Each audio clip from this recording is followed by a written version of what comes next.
ഒരു നായിക പ്രാധാന്യമുള്ള എന്റെ പോലെ വേഷമാണോ? നായികയൊന്നും വേണ്ട, അമ്മയായാലും അമ്മൂമ്മയായാലും ഞാൻ ചെയ്യുന്ന ഉം. അത്രയൊന്നും ആഗ്രഹം ഇഷ്ടാണോ എനിക്കില്ല. അപ്പൊ ഭയങ്കരമായിട്ട് സിനിമയിൽ അഭിനയിക്കാൻ? സിനിമയിൽ അഭിനയിക്കാൻ എന്ന് പറഞ്ഞത് നമുക്ക് ഈ നോട്ടക്കൂലി അങ്ങനെ ഇങ്ങനെയൊക്കെ നിന്നിട്ട് ഉം. എനിക്ക് താല്പര്യമില്ല. ഉം. നല്ലൊരു കഥാപാത്രം വേഷം കിട്ടി, നല്ലൊരു കിട്ടുകയാണെങ്കില് വേഷം. ഇപ്പൊ ഒരു 2 മിനിറ്റ് ദൈർഘ്യമുള്ളതാണെങ്കിലും അത് ആ ഒരു കഥാപാത്രം ഉം. നല്ലതാണെന്നുണ്ടെങ്കിൽ ഈസി ആയിട്ട് ചെയ്യും. അപ്പൊ ഈ ഒരു ഇന്റർവ്യൂ കണ്ട് ഡയറക്ടേഴ്സ് ഒക്കെ വിളിക്കാറുണ്ട്. എവിടെ നമ്മുടെ ഇഷ്ടങ്ങൾ, നമ്മളിപ്പോ എന്റെ ഉം. ഇഷ്ടങ്ങൾ ചോദിച്ചപ്പോ ഞാൻ ഇഷ്ടങ്ങൾ ഉം. പറഞ്ഞതാണ്. കിട്ടിയാൽ പക്ഷെ നല്ലത്, സിനിമയിൽ അഭിനയിച്ച ഒരാളല്ലേ, അപ്പൊ നമുക്ക് കിട്ടിയാൽ നല്ലത്. ആ. കാരണം അതിൽ സിനിമയിൽ അഭിനയിച്ചു എന്ന് പറയുമ്പം എല്ലാവരും ചോദിക്കുന്നത് ഇത് ഇവളെ ഏത് ഫേസ് എവിടെ കണ്ടിട്ടുണ്ടെന്ന് ചോദിക്കും. ഉം. ഈ ഫേസേ അല്ല അതില്. ഞാൻ പറഞ്ഞല്ലോ, ആദ്യമേ ഇവിടൊക്കെ വലിയ സിന്ദൂരം ഒക്കെ ഇട്ട് ഉം. പിന്നെ എണ്ണയൊക്കെ തേച്ചിട്ടിരിക്കുന്ന ആ ഒരു ഉം. ഇതിലാണ് സിനിമകളിൽ വന്നിട്ടുള്ളത് എന്ന് ഉം. പറയുന്നത്. പിന്നെ ഒരു നായികയുടെ കൂട്ടുകാരത്തിയായിട്ടാണ് ഒരു മൂവിയിൽ വന്നത്. ഉം. പിന്നെ എല്ലാം ഫ്രീക്കന്മാരുടെ കൂടെ ഫ്രീക്കത്തികളായിട്ട് അതിൻ്റെ അകത്ത് പിള്ളേർ സെറ്റാക്കി ആയിട്ട് ഉം. അതൊക്കെ ഒരു സമയം. ഇപ്പം ഞാൻ ഈ ഒരു മേഖലയിൽ വന്നിട്ട് 10-12 വർഷത്തോളം ഉം. ആകുന്നു. അപ്പൊ ഒരു 4-5 കൊല്ലത്തിന് മുൻപോട്ട്, ഉം. അപ്പൊ ഇപ്പൊ 4-5 കൊല്ലം കൊണ്ടാണ് ഈ ഒരു ഇതിലില്ലാത്ത മോഡലിംഗ് തന്നെ ഉം. പോകുന്നതെന്ന് പറയുന്നത്. ആ ഒരു സമയം വെച്ച് നോക്കുമ്പോഴത്തേക്ക് ഇപ്പോഴത്തെ ഞാനും അന്നത്തെ ഞാനും തമ്മിൽ ഒത്തിരി വ്യത്യാസമുണ്ട്. ഇപ്പം ഫേസിന്റെ പല്ല് ക്ലിപ്പൊക്കെ ഇട്ട് ഉം. താത്തിട്ടുണ്ടായിരുന്നു, നേരത്തെ പൊങ്ങിയിട്ടുണ്ടായിരുന്നു. ഉം. അപ്പം മറ്റേ പാവം പിടിച്ച ആ ഒരു മൃഗത്തിന്റെ ആ എന്താ പറയില്ല, അത് സീബ്ര അല്ലല്ലോ, ഏതോ ഒരെണ്ണം ഏതാ? ഉണ്ടല്ലോ, ഒട്ടകവും അല്ലല്ലോ, എന്തോ ഒരു ഇതുണ്ടല്ലോ നമ്മുടെ തല നീണ്ടിരിക്കണേ, ജിറാഫ്. ജിറാഫ് അല്ല, കഴുതയുടെ കഴുതയുടെ വാ, ക്യാമറമാൻ ചേട്ടനൊക്കെ പറഞ്ഞു. കഴുതയുടെ വാ പോലും കൊണ്ടുവന്നിട്ട് വെച്ചിട്ട് എന്നെ കോമാളിയാക്കിയിട്ടുണ്ട്. അത് കഴിഞ്ഞിട്ട് കൊരങ്ങന്റെ ഫേസ് കൊണ്ടുവന്ന് വെച്ചിട്ടും കളിയാക്കിയിട്ടുണ്ട്. അപ്പം അതൊക്കെ ഇത് ട്രോളുകൾ വരുമ്പോൾ നമുക്ക് നമ്മുടെ ഫേസിൽ ഒരു മാറ്റങ്ങൾ വരണമല്ലോ. അപ്പൊ അങ്ങനെ വെച്ചിട്ട് ഞാൻ പല്ലിന് കമ്പി ഇട്ടു. പല്ലിന് കമ്പി എന്ന് പറഞ്ഞാൽ വലിയ വൾഗർ അല്ല, ഫേസിൽ ഇച്ചിരി പൊങ്ങിയിട്ടുണ്ടായിരുന്നു.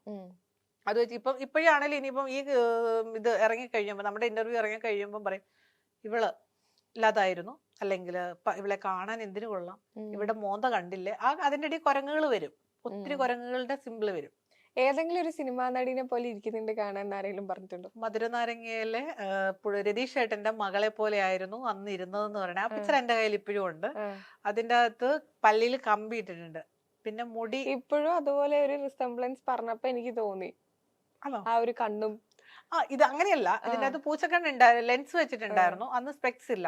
അന്ന് നമ്മൾ സ്പെക്സിന് പകരമായിട്ട് ലെൻസ് ആയിരുന്നു ചെയ്തിരുന്നത്. അപ്പൊ പുള്ളിക്കാരത്തിയുടെ ആ സെയിം ലെൻസ് ആയിരുന്നു നമ്മുടെ ഇതില്. പിന്നെ മധുരനാരങ്ങ മൂവി ആ സമയം ഇറങ്ങുമ്പോൾ സെയിം ക്ലിപ്പ്, അതേ കൊച്ചിന്റെ മുഖത്തെ പിമ്പിൾസ് സെയിം ആയിരുന്നു.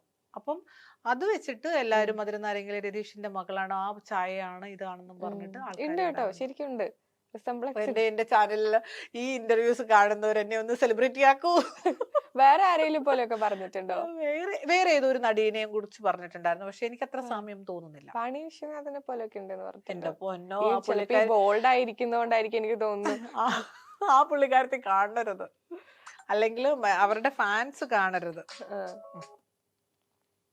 ഇപ്പോ ഗൗരി സിജി മാത്യു ഹാപ്പി ആയിട്ടുള്ള ഒരു പേഴ്സൺ ആണോ? സമാധാനം അനുഭവിക്കുന്നുണ്ടോ? സന്തോഷം, സുഖകരം, നല്ലതായിട്ട് പോകുന്നു. ഇതുപോലെ ഒരുപാട് പെൺകുട്ടികൾ ഇപ്പോ ബോൾഡ് ഫോട്ടോഷൂട്ടും ഈ ബിക്കിനി ഫോട്ടോഷൂട്ടും ഒക്കെ ചെയ്യണമെന്ന് ആഗ്രഹിക്കുന്നവരുണ്ടാവും. പക്ഷെ അവർക്കിത് എവിടുന്ന് തുടങ്ങണം, എങ്ങനെ തുടങ്ങണം എന്നറിയാത്ത ആളുകളുണ്ടാവും. ചേച്ചി ഇപ്പൊ 10-12 വർഷമായിട്ട് ഈ ഒരു ഫീൽഡിൽ ഉണ്ട് എന്ന് പറയുന്നു.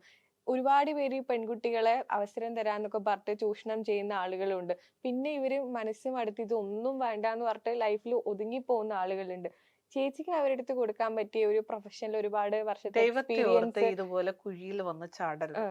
കാരണം നമുക്ക് വർക്ക് തരാം എന്നും പറഞ്ഞ ആൾക്കാർ ഇഷ്ടം പോലെ നമ്മുടെ എറണാകുളത്ത് മറ്റുള്ള സ്ഥലങ്ങളിൽ നിന്ന് ഓരോ സ്ഥലങ്ങളിൽ പിള്ളേരെ കൊണ്ടുപോകും, ദുരുപയോഗങ്ങൾ ചെയ്യുന്നുണ്ട്. ലാസ്റ്റിൽ കരഞ്ഞു വിളിച്ചു കഴിഞ്ഞിട്ട് നമ്മുടെ സോഷ്യൽ മീഡിയയിൽ കുറച്ച് ദിവസത്തേക്ക് നമ്മളെ ഏറ്റെടുക്കും, പിന്നെ നമ്മുടെ ലൈഫാണ് പോകുന്നത്. അതുകൊണ്ട് ഞാൻ പറയുന്നത്, നമ്മുടെ അപ്പനും അമ്മയുമായിട്ട് നമ്മൾ ഒരു സിനിമയിൽ അഭിനയിക്കാനാണെങ്കിലും എന്തിനാണെങ്കിലും ഇവരുമായിട്ട് പോകുക, നല്ലതെന്ന് നോക്കിക്കഴിഞ്ഞാൽ നല്ലതിന് കൈ കൊടുക്കുക.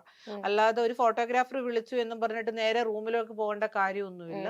അത് ജെന്യൂൻ ആണോ എന്ന് അന്വേഷിച്ചിട്ട് അവരുടെ ഡീറ്റെയിൽസ് തപ്പിപ്പിടിക്കുക. എന്നിട്ട് നമ്മൾ പോയിട്ട് അച്ഛനും അമ്മയുമായിട്ട് പോവുക. ഇപ്പൊ അച്ഛനും അമ്മയും ഉണ്ടെങ്കിൽ തന്നെ നമുക്കത് വേണമെന്ന് തോന്നിയാൽ മാത്രം നമ്മൾ അതിൽ ചാടുക എന്ന് പറയണേ. ഇപ്പൊ അച്ഛനും അമ്മയും പറയും മോൾ അഭിനയിച്ചോളാൻ പറയും, പക്ഷെ പുറകിൽ വരുന്ന വരുമ്പരാഴികൾ നമ്മളാണ് കാണണേന്ന് പറയണത്. അതുകൊണ്ട് അങ്ങനെ പോയി തലവെച്ച് കൊടുക്കാൻ ഞാൻ ഒരിക്കലും പറയില്ല. നമ്മൾക്ക് ചിന്തിക്കാനുള്ള കഴിവുണ്ട്. നമ്മൾ 1ലോ 2ലോ പഠിക്കുന്ന കുട്ടികളെല്ലാം നമുക്ക് പ്രായപൂർത്തിയാണെന്നുണ്ടെങ്കിൽ നമ്മൾ നമ്മുടേതായ ഇപ്പൊ എന്ത് ഷൂട്ട് ചെയ്യണമെന്നുണ്ടെങ്കിലും എഗ്രിമെന്റ് ഉണ്ട്. നമ്മൾ ആ എഗ്രിമെന്റ് മുഖേന മുൻപോട്ട് പോയി കഴിഞ്ഞാൽ നമുക്കൊരു പ്രശ്നവും വരില്ല. അല്ലാതെ ഫോട്ടോഗ്രാഫർ വന്ന് മോളെ നിനക്ക് ഞാൻ കുറച്ച് കണ്ടന്റ് തരാം, ഒരു ബിരിയാണി മേടിച്ചൊരു 500 രൂപയും തരാമെന്ന് പറഞ്ഞാൽ ഞാൻ പോകില്ല. കാരണം എന്റെ കാര്യമാണ് പറയണത്. കാരണം നമുക്ക് നമ്മുടേതായ ഒരു വിലയുണ്ട്, ഒരു മൂല്യമുണ്ട്. ഇതിനെ വെറുതെ കൊണ്ടുപോയി കളഞ്ഞിട്ട് ഒരു റൂമിലോട്ട് പോയി ചേട്ടൻ പറയുന്നു വാ മോളെ നമുക്ക് ഷൂട്ട് ചെയ്യാം, റൂമിൽ പോയി ബിക്കിനി ചെയ്യാം, അല്ലെങ്കിൽ ആ ചേട്ടനും ആ കൊച്ചുമേ കാണത്തുള്ളൂ. അങ്ങനെ കുറെ കണ്ടന്റ് എടുത്തിട്ട് ആർക്കാണ് പുണ്യം? ഒരു പുണ്യവും ഇല്ല. അതുകൊണ്ട് നല്ലതെന്ന് നോക്കിയിട്ട് അതിലെടുത്ത് ചാടുക. അല്ലാതെ അവസരം തരാം അല്ലെങ്കിൽ ഇന്നടത്ത് കാസ്റ്റിംഗ് കോൾ ഇട്ടു അതിട്ട് അതിനൊന്നും പോയി ചാടാതിരിക്കുക. നേരെ പോകുന്നതിന് പോവുക. ചേച്ചി ആദ്യം പ്രൊഫഷനിൽ വന്ന സമയത്തെ ഇതുപോലത്തെ എന്തെങ്കിലും എക്സ്പീരിയൻസ് ഉണ്ടായിട്ടുണ്ടോ? ഇതുപോലെ എക്സ്പീരിയൻസ് ഒന്നും എനിക്ക് ഒരുപാട് നമുക്ക് ഓരോരുത്തർ ഓഫറുകൾ വരുന്നുണ്ട്. അങ്ങനെ വന്നിട്ടുണ്ടെങ്കിൽ നമുക്ക് ഞാൻ പറഞ്ഞല്ലോ എനിക്ക് ചിന്തിക്കാനുള്ള ഒരു കഴിവുണ്ട്. കാരണം ആദ്യ സമയത്തുനിന്നല്ല നമുക്ക് ഇപ്പൊ ഞാൻ അങ്ങോട്ട് പോയി നിന്ന് കൊടുത്തു കഴിഞ്ഞാൽ നമ്മൾ എന്താ പറയാ ഒരു മുള്ളു കൊണ്ടാൽ നമ്മൾ വീണു പോകുന്ന ഒരു സാഹചര്യമാണ്. പക്ഷെ നമുക്ക് ആ ഒരു അത് വേണ്ട. എനിക്ക് ഞാനായിട്ട് പോകണം എന്നുള്ള ഒരു ചിന്താഗതിയുണ്ട്. കാരണം നാളെ നമ്മൾ മറ്റൊരിടത്ത് നമുക്കിത് വന്നു കഴിഞ്ഞാൽ നമ്മളെ ഉള്ളൂ ഇത് അനുഭവിക്കാനുള്ളത്. അല്ലെങ്കിൽ നമ്മുടെ കൂട്ടത്തിൽ നിൽക്കുന്നവർ കാണില്ല. പക്ഷെ ഞാനിത് എവിടെങ്കിലും ചെന്നു അല്ലെ ചേട്ടൻ പറയാം റൂമിലോട്ട് വാന്ന് പറഞ്ഞ് നമ്മൾ ആരെങ്കിലും കൂടെ ഉണ്ടോ? അല്ലെങ്കിൽ നമ്മൾ ആരെങ്കിലും വിളിച്ചോണ്ട് പോകും. അങ്ങനെ പോയിട്ടേ ഉള്ളൂ. അല്ലാതെ തന്നെ പോയിട്ട് ഒരിടത്തും ചാടിയിട്ടില്ല. കാരണം ഞാൻ നിൽക്കുന്നിടത്തു ഞാൻ എൻ്റെ വീട്ടിൽ നിൽക്കുന്നിടത്ത് ചേച്ചിയെ വിളിച്ചോണ്ട് ചേച്ചി വാ നമുക്ക് പോയിട്ട് അത് നോക്കാം, നല്ലതാണോ എന്ന് നോക്കാം എന്നും പറഞ്ഞിട്ടേ ഞാൻ പോയിട്ടുള്ളൂ. അല്ലാതെ ഈ അവസരങ്ങൾക്ക് വേണ്ടിയിട്ട് ഞാൻ വരാൻ ചേട്ടാ എന്നും പറഞ്ഞിട്ട് ആരും ഇല്ലാതെ ഞാൻ പോകില്ല. കാരണം മറ്റൊരാളെ ആക്ഷേപിക്കുന്നതല്ല, അതിൽ പോയിട്ട് ആപത്തിൽ പോയി ചാടാതിരിക്കാൻ വേണ്ടിയിട്ടാണ് ഞാൻ ഈ പറയണത്. നമുക്ക് നല്ലതുകൊണ്ട് നമ്മുടെ സമൂഹത്തിൽ ചീത്തയുമുണ്ട്. ഇത് തിരിച്ചറിയാനുള്ള നമുക്ക് വിവേക ബുദ്ധി ഉണ്ടെങ്കിൽ മാത്രം നമ്മൾ ഇതിലേക്ക് പോകുക എന്നുള്ളൂ. അല്ലാതെ ഒരാൾ വിളിച്ച ഉടനെ അവസരം തരാമെന്ന് പറഞ്ഞ് നമ്മൾ എടുത്തു ചാടിയിട്ട് വീട്ടുകാരോട് അനുവാദം മേടിക്കാതെ പോയിട്ട് ലാസ്റ്റ് കരഞ്ഞിട്ട് യാതൊരു കാര്യമില്ല. കുറച്ചു ദിവസം നമ്മളെ സോഷ്യൽ മീഡിയയിൽ അയ്യോ ആ കൊച്ചിന് അത് സംഭവിച്ചു, അവന്റെ പേരിൽ കേസ് എടുക്കുന്നു പറയും. പക്ഷെ രണ്ടുപേരും അവിടെ ഒന്ന് വിളിച്ച് സൗണ്ട് വെച്ച് കഴിഞ്ഞാൽ പുറത്ത് കേൾക്കും. പക്ഷെ ഈ സൗണ്ട് വെക്കാതിരിക്കാൻ വേണ്ടിയിട്ട് ഇവർ രണ്ടുപേരും ഒത്തൊരുമയിൽ അങ്ങ് നിൽക്കും. അവസരം മോൾക്ക് പിന്നെയും തരാമെന്നും പറഞ്ഞ്. പക്ഷെ ഇതൊന്നും ചുമ്മാതാണ്. അവസരങ്ങൾ ഇന്ന് നമ്മൾ ചെല്ലുന്നു, നമ്മുടെ എല്ലാം പോയി കഴിഞ്ഞിട്ട് നാളെ മറ്റൊരു പെൺകുട്ടി വരുമ്പോൾ അത് ആ ഒരു രീതിയാണ്. അപ്പം ഇതുപോലുള്ള കാര്യങ്ങളിൽ പോയി തലവെച്ച് കൊടുക്കാതിരിക്കാനേ ഞാൻ പറയത്തുള്ളൂ. അല്ലാതെ ഓടി ചെന്നിട്ട് അവസരങ്ങൾക്ക് വേണ്ടിയിട്ട് നിന്ന് കൊടുത്തിട്ട് കാര്യമില്ല. നല്ലതിനെ നല്ലതായിട്ട് കാണുക. ഈ ചെറിയ പയ്യന്മാരുണ്ടല്ലോ, അതായത് മെച്യൂരിറ്റി ഇല്ലാത്ത അല്ലെങ്കിൽ ഒരു യുവത്വത്തിന്റെ ഒരു തീവ്രതയിലൊക്കെ നിൽക്കുന്ന ഞാൻ ഒരുപാട് കണ്ടിട്ടുണ്ട്. കഴിഞ്ഞ ദിവസം ഞാൻ വേറൊരു ആളുടെ ഇന്റർവ്യൂ എടുത്തപ്പോൾ അവര് പറയുന്നുണ്ടായിരുന്നു ചെറിയ പിള്ളേരാണ് ഇതുപോലത്തെ കമന്റ് ഒക്കെ ഇടുന്നത്, അവന്റെ ഒക്കെ എന്താ പറയുക ഒരു ചേച്ചി ആവാനുള്ള പ്രായമൊക്കെ എനിക്ക് ഉണ്ടാവുള്ളൂ. അപ്പോ എന്താണ് ഈ ഒരു ആണുങ്ങളുടെ ഒരു സൈക്കോളജി എന്ന് പറയുന്നത്? അത്രയും സെക്ഷലി ഫ്രസ്ട്രേറ്റഡ് ആയിട്ടുള്ള ഒരു സമൂഹത്തിലാണോ നമ്മൾ ജീവിക്കുന്നത്? അതായത് ചെറിയ പിള്ളേര് പോലും സ്വന്തം ചേച്ചിയായിട്ട് കാണേണ്ട ഒരാളെ, അത്ര വയസ്സുള്ള ഒരാളെ ആ ഒരു രീതിയിൽ നോക്കുമ്പോൾ ഞാൻ പറയുന്നത് ഇപ്പൊ എനിക്കൊരു മകനുണ്ട് അല്ലെങ്കിൽ മകളുണ്ട്, ഞാൻ അവരോട് പറഞ്ഞു കൊടുക്കുന്ന കാര്യങ്ങളുണ്ട്. ഒരു ഡോഗ് ഉണ്ട്, ആ ഡോഗിനോട് പറയാം മോനെ ആ ഇറച്ചി എടുക്കരുത്, അമ്മ ഇവിടെ വെക്കുന്നു, പോയി കൈ കഴുകിയിട്ട് വരട്ടെ എന്ന് പറഞ്ഞു കഴിഞ്ഞാൽ അനുസരണ എന്ന് പറയുന്ന ഒരു കാര്യമുണ്ട്. പിന്നെ സോഷ്യൽ മീഡിയയിൽ ആരെയും വേണമെങ്കിലും ആർക്കും എന്ത് വേണമെങ്കിലും പറയാം, അവരോട് ചോദിക്കില്ല എന്നുള്ളൊരിതാണ് അവരുടെ ആ ഒരു രീതി എന്ന് പറയുന്നത്. ചിലപ്പം ഒരു ബിയർ അടിച്ചിട്ടിരിക്കുമ്പോ ഓ ഇവളുടെ ഫോട്ടോ കൊള്ളാം, ഇവളെ അങ്ങനെ ഒന്ന് വിളിച്ചാൽ എന്നുള്ളത്. പക്ഷെ നമ്മുടെ നല്ല നല്ല ഇതെന്ന് പറയുമ്പോൾ നമ്മളത് മറ്റൊരാളെ മോശമായിട്ട്, ഞാൻ വീണ്ടും പറയുന്നു, നമ്മൾ ആദ്യം തന്നെ ഞാൻ പറഞ്ഞു ഒരാളെ മോശമായിട്ടും മറ്റൊരിതുമല്ല പറയുന്നത്. ഈ കമന്റുകൾ വരാനുണ്ടാകുന്ന സാഹചര്യങ്ങൾ, ഇപ്പൊ ഞാനൊരു ബിക്കിനി ഇടുന്നു, അതിനെ അതിൻ്റെതായ രീതിയിൽ കാണാത്തതും കൊണ്ടാണ് ഈ ഒരു മോശ കമന്റ് അവിടെ വരുന്നത്. ഇപ്പൊ ഞാൻ സാരി ഉടുത്തു, ഒരു ക്ലീവേജ് ശകലം കാണിച്ചു അല്ലെങ്കിൽ നേവല് കാണിച്ചു, അപ്പൊ അവിടെ വരുന്നതില് ഓ ഇവിടെ അതൊന്നും കാണിച്ചില്ല, സിമ്പിളായിട്ട് ഞാൻ വന്നു ഒന്നും ഇന്ന് കാണിച്ചില്ലല്ലോ ഗൗരി ചേച്ചിയെ, എന്തേന്ന് കാണിക്കാഞ്ഞ് എന്നുള്ളൊരു ചോദ്യം വരുന്നുണ്ട്.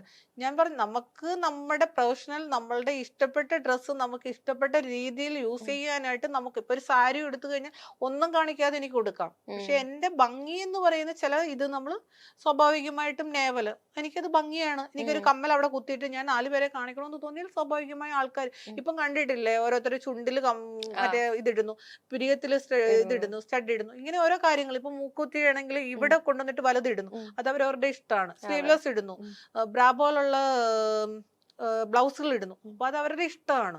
അതേപോലെ ഈ കമന്റ് കണ്ടിട്ട് എന്തുകൊണ്ടാണ് മറ്റൊരാളെ ഇവര് പറയാൻ പോവാത്തത്? ചിലപ്പോ എന്റെ വീഡിയോ ആയിരിക്കും അത് കാണുന്ന, ആ വീഡിയോയുടെ അടിയിൽ ആ ഗൗരി ചേച്ചി സൂപ്പർ, ചേച്ചി ബിക്കിനി അതൊന്ന് ഊരാമോ, ഇങ്ങനെയുള്ള കമന്റുകൾ ഉം. വരുമ്പോഴത്തേക്ക് സ്വാഭാവികമായിട്ടും നമ്മൾ പ്രതികരിക്കത്തില്ല. കാരണം ആ വന്ന സാഹചര്യം, അതല്ലെങ്കിൽ അതൊരു സ്റ്റുഡന്റ് ആണ്, അത് നമ്മൾ ഉം. ഇവരുടെ പ്രൊഫൈല് നോക്കി പോകണില്ല. അതെ. കാരണം ഇവരുടെ ഈ ഇരിക്കുന്ന സമയം